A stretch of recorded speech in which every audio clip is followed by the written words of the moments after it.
Hi everyone. ಹೋದ ವಿಡಿಯೋದ contest vlog ಇದು. ನಾವು ಧರ್ಮಸ್ಥಳದಲ್ಲಿ ದೇವರ ದರ್ಶನ ಮುಗಿಸ್ಕೊಂಡು ಪ್ರಸಾದ ಸ್ವೀಕರಿಸಿ ನಾವು ಹೊರಟಿದ್ದು ಸೌತಡ್ಕ ಕಡೆಗೆ. ಧರ್ಮಸ್ಥಳದಿಂದ ಸೌತಡ್ಕಗೆ ಎನಿ ಟೈಮ್ ಜೀಪ್ಗಳು ರೆಡಿ ಇರ್ತವೆ. ಧರ್ಮಸ್ಥಳದಿಂದ ಸೌತಡ್ಕೆ ಕರ್ಕೊಂಡು ಹೋಗಿ ದರ್ಶನ ಮುಗಿಸ್ಕೊಂಡು ವಾಪಸ್ ಧರ್ಮಸ್ಥಳಕ್ಕೆ ಕರ್ಕೊಂಡು ಬಂದು ಬಿಡೋ ತರ ಪರ್ ಹೆಡ್ 100 ರೂಪೀಸ್ ತರ ಕೇಳ್ತಾರೆ ಅವರು. ನಮ್ಮಲ್ಲಿ ಬಸ್ ಜರ್ನಿಲಿ ವಾಮಿಟಿಂಗ್ ಸೆನ್ಸೇಷನ್ ಇರುವಂತವ್ರು ಜಾಸ್ತಿನೇ ಇದ್ವಿ. ಧರ್ಮಸ್ಥಳದಿಂದ ಕುಕ್ಕೆಗೆ ಬಸ್ ಫುಲ್ ರಶ್ ಆಗಿರ್ತಾ ಇತ್ತು.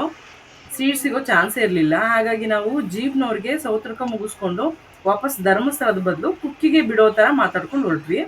ಟೋಟಲ್ 1800 ರೂಪೀಸ್ ಮಾತಾಡ್ಕೊಂಡಿದ್ವಿ. ನಮ್ಮ ತಂದೆಗೆ ಕಾಲು ನೋವಿತ್ತು ಇದೆ. ನಮ್ಗೆಲ್ರಿಗೂ ಓಡಾಡಿ ಸ್ವಲ್ಪ ಟಯರ್ಡೇ ಆಗಿತ್ತು. ಹಾಗಾಗಿ ಒಂದು ಜೀಪ್ನ ಮಾತಾಡ್ಕೊಂಡು ಅಲ್ಲಿಂದ ಹೊರಟ್ವಿ. ವಿತಿನ್ ಹಾಫ್ ಆನ್ ಅವರ್ನಲ್ಲಿ ನಮ್ಮನ್ನ ಸೌತಡ್ಕಗೆ ಕರ್ಕೊಂಡು ಹೋದ್ರು. ನಾವು ಹೋಗಿದ್ದ ದಿನ ಭಾನುವಾರ ಆಗಿರೋದ್ರಿಂದ ಸ್ವಲ್ಪ ಜನ ಜಾಸ್ತಿನೇ ಇದ್ದರು. ದರ್ಶನ ಎಲ್ಲ ಚೆನ್ನಾಗೇ ಆಯಿತು. ಅಲ್ಲೂ ಕೂಡ ಅನ್ನ ಸಂತರ್ಪಣೆ ಇತ್ತು. ಆದರೆ ನಾವು ಧರ್ಮಸ್ಥಳದಲ್ಲಿಯೇ ಊಟ ಮಾಡ್ಕೊಂಡು ಹೋಗಿದ್ರಿಂದ ನಾವು ಊಟಕ್ಕೇನು ಹೋಗಲಿಲ್ಲ.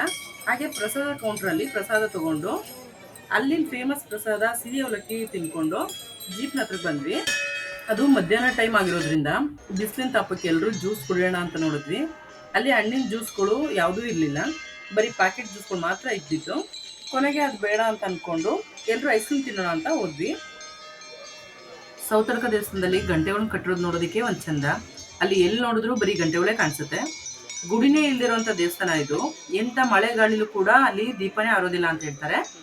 ಆದರೂ ಇಂಥ ದೇವಸ್ಥಾನಗಳ ದರ್ಶನ ಮಾಡೋದಕ್ಕೆ ನಾವು ಪುಣ್ಯ ಮಾಡಿದ್ದೀವಿ. ನಾವು ಇದುವರೆಗೂ ಧರ್ಮಸ್ಥಳ ಕುಕ್ಕೆಗೆ ಅಂತ ತುಂಬ ಸಲ ಹೋಗಿದ್ದೀವಿ. ಆದರೆ ಇದೇ ಮೊದಲನೇ ಸಲ ನಾವು ಸೌತಡ್ಕ ಗಣಪತಿ ದರ್ಶನ ಮಾಡಿದ್ದು. ಅದು ಫ್ಯಾಮಿಲಿ ಜೊತೆ ಎಲ್ಲರೂ ಹೋಗಿದ್ದು ಒಂಥರ ಖುಷಿ ಅನ್ನಿಸ್ತು.